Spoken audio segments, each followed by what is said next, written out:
everyone and welcome to my channel Knowledge Fusion। Last video में हमने समझा था अपना फर्स्ट स्ट्रिंग फंक्शन, समझा था कि उसको हम जावा में कैसे कोड कर सकते हैं, उसकी वर्किंग क्या होती है और उसे क्यों यूज किया जाता है। आज हम सेकंड फंक्शन के बारे में पढ़ने वाले हैं, समझने वाले हैं कि इसको हम कैसे सॉल्व करेंगे, इसकी क्या वर्किंग होगी और इसका नाम है कैर एड फंक्शन। तो आइए इसे देखते हैं।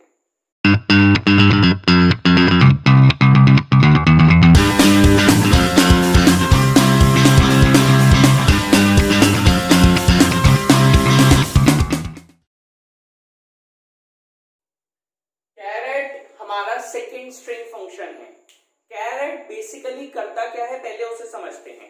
जैसे कि आपके पास एक स्ट्रिंग है, अब उस स्ट्रिंग के अंदर आपको एक अल्फाबेट अपने पास निकालना है, तो वो आप किसकी हेल्प से निकालते हैं? वो आप कैरेट की हेल्प से निकालते हैं। जैसे कि मैं एक स्ट्रिंग लेता हूं, फॉर एग्जांपल नॉलेज। नॉलेज का W अगर मुझे बाहर निकालना है तो वो कैसे निकाला जाएगा? वो कैरेट की हेल्प से निकाला जाएगा। तो आइए इसे देखते हैं। उसको समझाने के लिए मैंने ये शॉर्ट कोड लिखा है जिसकी हेल्प से आप इसे बाहर निकाल पाएंगे। तो सबसे पहले मैंने क्लास लिखा, क्लास को एक नाम दिया कैरेट। ये बिल्कुल आप पे डिपेंड करता है, आप कुछ भी नाम दे सकते हैं। उसके बाद मैंने लगा दिया कर्ली ब्रेस। कर्ली ब्रेस लगाने के बाद मैंने अपना मेन फंक्शन लिखा है। मेन फंक्शन क्या करता है? आपकी पूरी प्रोग्राम की प्रोसेसिंग में आपकी हेल्प करता है। मेन फंक्शन लिखने के बाद मैंने मेन फंक्शन के अंदर लिखा है स्ट्रिंग एस। एक तो हमेशा याद रखिएगा, सिंटेक्स वाली बात है ये कि आपका जो स्ट्रिंग का एस है वो कैपिटल आना चाहिए। अगर ये स्मॉल होगा तो आपका प्रोग्राम रन नहीं करेगा, एरर दे जाएगा। स्ट्रिंग एस क्या है? एस एक वेरिएबल है जिसकी वैल्यू कौन इनपुट करेगा? यूजर इनपुट करेगा। और ये कौन सी डेटा टाइप का है? ये स्ट्रिंग डेटा टाइप का है। स्ट्रिंग क्या होता है? Sequence of characters. मैंने ऑलरेडी इसकी वीडियो अपलोड की हुई है, जिन लोगों ने अभी तक नहीं देखी है मैंने लिंक डिस्क्रिप्शन बॉक्स में अवेलेबल कर दिया है, आप इसे वहां से देख सकते हैं। तो अब एस एक वेरिएबल है जो कि कौन से डेटा टाइप का है? स्ट्रिंग डेटा टाइप का है। तो यूजर एस के अंदर एक स्ट्रिंग इनपुट करेगा। तो हम कह देते हैं लेट्स से यूजर ने इनपुट किया नॉलेज। ये यूजर ने स्ट्रिंग इनपुट कर दी नॉलेज। अब हमने लिया है कैर ch। अगर हमें इसमें से कोई भी कैरेक्टर बाहर निकालना है तो वो एक सिंगल कैरेक्टर हुआ ना, तो उसे आप किस में लेंगे? उसे आप कैरेक्टर में लेंगे, क्योंकि वो एक सिंगल कैरेक्टर है। तो आप जो वेरिएबल ले रहे हैं उसका डेटा टाइप कैरेक्टर इस वजह से ले रहे हैं। जैसे कि अगर मैं सिर्फ बात करूं W की, W is a single character, तो कैरेक्टर को अगर आप ch में स्टोर कराएंगे तो इसके लिए उसका डेटा टाइप कैर होना चाहिए। तो इसलिए मैंने लिया है कैर ch। उसके बाद ch equals to s dot caret 0। अब इस चीज को समझिएगा, ch के अंदर जो इसका आउटपुट आएगा वो स्टोर हो जाएगा। सिर्फ जो भी आप कैरेक्टर बाहर निकाल रहे हैं उसे आप कहीं ना कहीं स्टोर कराएंगे। s डॉट कैरेट 0 ये इसका लिखने का मेथड है। s यानी वो स्ट्रिंग जिसमें से हमें कैरेक्टर फाइंड करना है, उसका डॉट लगाने के बाद वो फंक्शन जिससे हम फाइंड कर पाएंगे। किससे फाइंड कर पाएंगे? कैरेट फंक्शन की हेल्प से हम फाइंड कर पाएंगे। और इसके अंदर आप जो भी नंबर डालेंगे वो वाला कैरेक्टर बाहर आ जाएगा। कैसे? जैसे फॉर एग्जांपल मैं कहता हूं मैंने डाल दिया 3, तो अब देखते हैं कि 3 कैसे बाहर आएगा। तो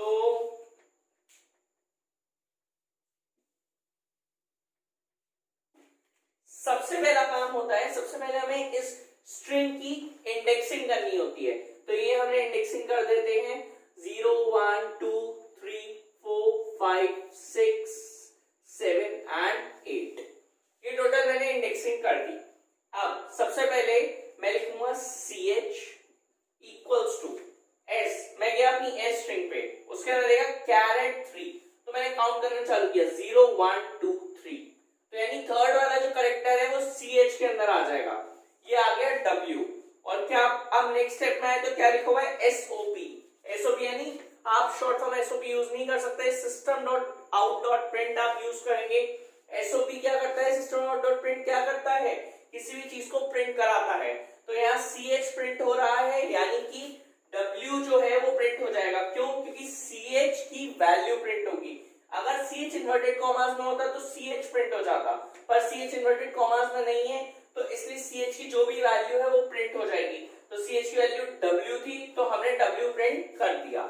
अब मान लीजिए आपको आपको जैसे डी फाइंड करना है या आपको डी प्रिंट कराना है तो s डॉट कैरेट 6। अब इससे क्या होगा, ch के अंदर 6d आ जाएगा। ऐसा क्यों, देखिए हम गए s स्ट्रिंग पे, उसके बाद हमने अपना कैरेट फंक्शन लगाया, फिर हमने काउंट किया 0 1 2 3 4 5 6। 6 पे क्या था, 6 पे d था, तो ch में d स्टोर हो गया, तो इस बार w कट के d स्टोर हो जाएगा। और नेक्स्ट लाइन में आपने ch को प्रिंट करा दिया, तो नेक्स्ट लाइन में क्या होगा, इस बार d प्रिंट हो जाएगा। अब एक एग्जांपल और लेते हैं और इसे और क्लियरली समझते हैं। तो मान लेते हैं इस बार यूजर ने s में इनपुट किया 88812100626। अब देख के तो कहने के लिए आपके हिसाब से ये लग रहा है कि ये तो एक इंटीजर वैल्यू है, तो फिर ये कैसे इनपुट कर दी।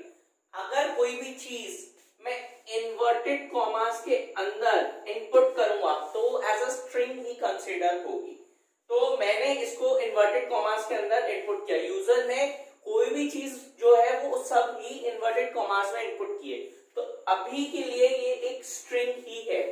तो अब अगर हमें कुछ फाइंड करना है, जैसे हम देखते हैं कि s डॉट कैरेट 6 पे क्या आता है। सबसे पहले हम इसकी इंडेक्सिंग कर लें, 0 1 2 3 4 5 6 7 8 9, यानी टोटल ये 10 नंबर्स है, यानी इसकी लेंथ जो है वो 10 है। और अब हमें क्या करना है, ch is equals to s dot caret 6 find करना है। तो हम s स्ट्रिंग पे गए, हमने 6 कैरेक्टर पे ध्यान दिया, 0 1 2 3 4 5 6। 6 पे क्या आ रहा है, 0 आ रहा है, तो ch के अंदर क्या आ जाएगा, 0 आ जाएगा। तो sop ch यानी ch प्रिंट हो जाएगा, तो आउटपुट स्क्रीन पे 0 प्रिंट हो जाएगा। तो इस तरीके से ये कैरेट फंक्शन परफॉर्म करता है। तो ये तो मैंने आपको एक्सप्लेन कर दिया, अब आइए इसे प्रैक्टिकली देखते हैं। तो जैसा कि आप यहाँ देख सकते हैं, जो फंक्शन मैंने अभी आपको एक्सप्लेन किया था उसका कोड मैंने यहाँ लिखा हुआ है। अब सबसे पहले हम इसे क्या करेंगे, कंपाइल करेंगे। कंपाइल करने के बाद देखिए क्या लिखा हुआ आ गया, class compile no syntax error, यानी जितने भी सिंटेक्स हमने इसमें यूज किए हैं वो बिल्कुल प्रॉपर है, बिल्कुल सही है। अब हम इसे क्लोज कर देंगे। क्लोज करने के बाद हम इसका ऑब्जेक्ट क्रिएट करेंगे। ऑब्जेक्ट इसलिए क्रिएट किया जाता है ताकि हम इस प्रोग्राम को कॉल करा सकें, इसे रन करा सकें, ठीक है। उसके बाद अब हम इसे रन कराएंगे। अब हमेशा याद रखिएगा, आपकी जो भी स्ट्रिंग वैल्यू होती है वो हमेशा डबल कोट्स में आती है। हमेशा आपको स्ट्रिंग वैल्यू डबल कोट्स में लिखनी है। तो लेट्स से हम इनपुट देते हैं नॉलेज, और नॉलेज आने के बाद मैंने दबाया एंटर, तो देखिए क्या आ गया, की आ गया। की क्यों आया, क्योंकि आप फंक्शन में देख सकते हैं, प्रोग्राम में देख सकते हैं, मैंने डाला है s डॉट कैरेट 0। 0 यानी वो जीरो इंडेक्सिंग का एलिमेंट देगा, 0 यानी जो फर्स्ट करेक्टर, जो आपका फर्स्ट एलिमेंट होता है वो देगा, तो इसलिए किया आया। अब अगर मैं इधर डालूं 3 तो w आउटपुट आना चाहिए। तो इसको कंपाइल करते हैं वापस, अब इसे क्लोज करते हैं, फिर से इसका ऑब्जेक्ट क्रिएट करेंगे और ये कॉल कराते हैं। तो अब मैं डालता हूं फिर से नॉलेज,